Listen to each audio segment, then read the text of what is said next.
what's going on? It's Troy Johnson. Of course, you're here for another one of my Thinking Man rants right here on my YouTube page and also on Facebook. First of all, I want to give a shout out to everybody who's been checking out my recent video posts.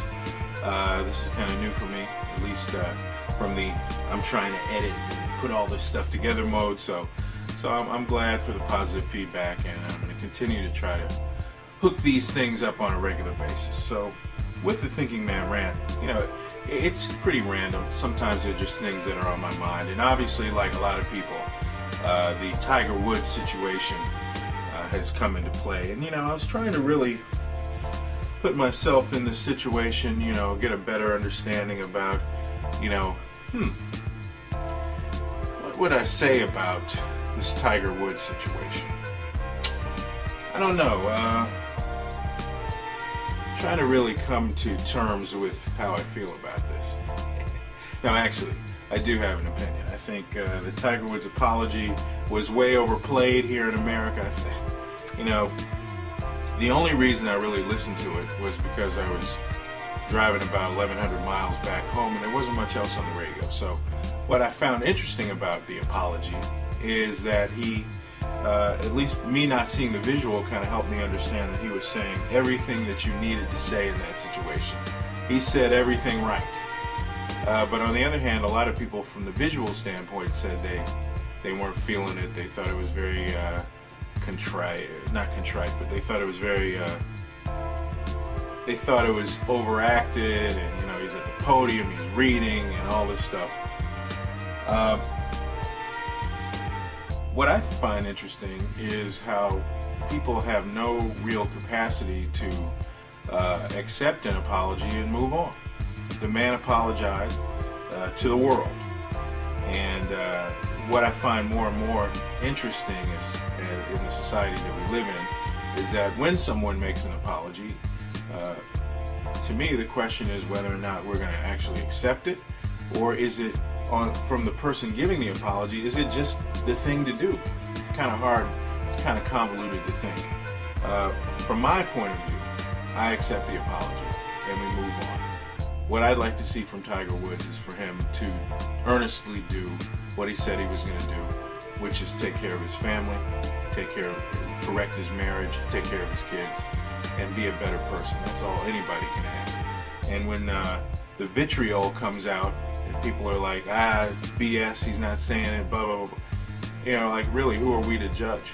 I'm sure if the closet was opened on a couple of those people that are so high-strung about what they heard, then you might find some of the same skeletons in the closet. That's all I have to say about that. The only thing that I found interesting was I heard a radio guy say the only thing that Tiger Woods needs to apologize to me for is not being on the golf course, and I tend to agree with that.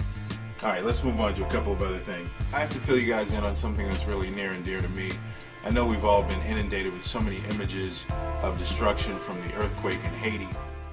We've seen the destruction on Haiti. We've seen how everyday Haitians have been dealing with it for this last month, and the eventual but slow relief effort from around the world. And here in Baltimore, I'm the president of an organization called the Association of Black Media Workers, which is a local affiliate chapter of the National Association of Black Journalists. And we're putting on a Newsmakers Forum coming up on March the 3rd here in Baltimore. We actually planned on doing this a couple of weeks ago, but with all the snow here in the Maryland, D.C. area, we had to cancel the event. But we've got something special entitled Haiti, the Way Forward. It's going to be a dialogue and discussion about, obviously, all of the problems that are going on with Haiti. We'll also give a historical perspective on what's going on, and most importantly, how we can help. What can we do to really get involved in a way that will really be impactful? We've seen all the TV shows and all the news coverage is beginning to wane, but there's still maybe 300,000 people dead in that country. There's still a whole lot of work that needs to be done, and you know how this thing works. The media takes its focus off what's going on there and moves on to the next thing. But the people that they were quote unquote covering, people that they were making all their money and ratings on, suddenly are left there in that country by themselves. So here are the details for our upcoming event, the Baltimore Newsmakers Forum entitled Haiti, the Way Forward, presented by the Association of Black Media Workers and Andaz Media Group. It's going to be Wednesday, March 3rd at the Reginald F. Lewis Museum of Maryland African American History and Culture, which is at 830 Pratt Street here in Baltimore. Doors are going to open at 5:30 and the program starts at 6. And by the way, it's a free program, so make sure you come. We're going to have an outstanding panel of guests who can talk about Haiti from a historical perspective and also from the perspective of what's going on the ground in Haiti, because they were there to experience the earthquake. It's going to be a dynamic evening, and you've got to be there. One more time, it is free. So come to Haiti, the Way Forward. On to the last thing. I just completed a trip to New Orleans, had a chance to go to Mardi Gras, and there are a couple of things I left out in my video that kind of gave an overview of what I had to see, and that was the food. You can't go to New Orleans and not get some great food, so I have to prop off a couple of places I had the opportunity to go to. First of all, Willie Mae's Scotch House. Now, you know when you're traveling, you see ads in magazines that tell you that this is the best place to eat. Well, this Willie Mae's ad said, we have basically the best chicken in the world. I'm like, come on, son. I gotta go find out what's going on with this.